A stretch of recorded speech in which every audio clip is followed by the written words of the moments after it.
In the modern world, war is the ultimate sin. It is the lord that makes men bow down and subjugate just by its presence. There is no God for war. After the Second World War, it became time to race with the economic build-up towards eternal peace. Finland became neutral in the sense that it was under sphere of Soviet influence as a capitalistic society.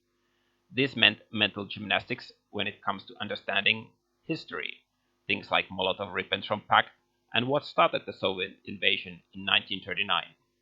It was all just great misunderstanding, a folk's past that should be forgotten. Common man knew that the politicians all had their own home Ruski or KGB contact that they entertained in their own homes and tried to get lucrative business deals for their party and associates.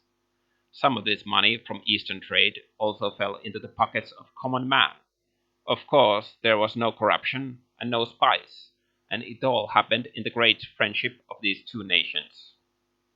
Ideological socialists were pushed to the playpen of institutions, where they decayed them and implemented Marxist experiments, but mostly banning anti-Soviet art and movements.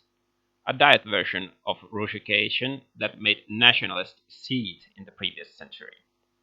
It was a time of soft power when the tentacles of imperialistic power slithered all over the Virgin Maiden of Finland. When Soviet atrocities appeared in the global stage, Finland was of course silent.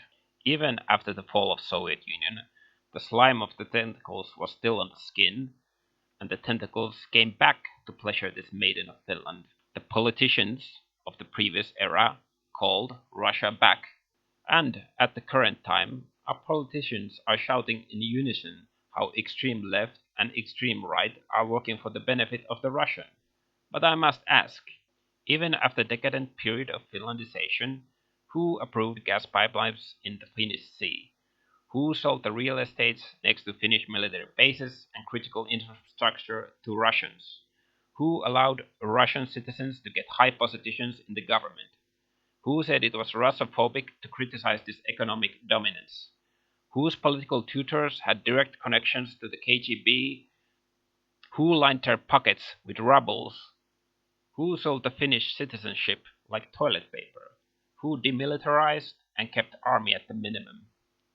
I will answer to that. It was the ruling mainstream political class.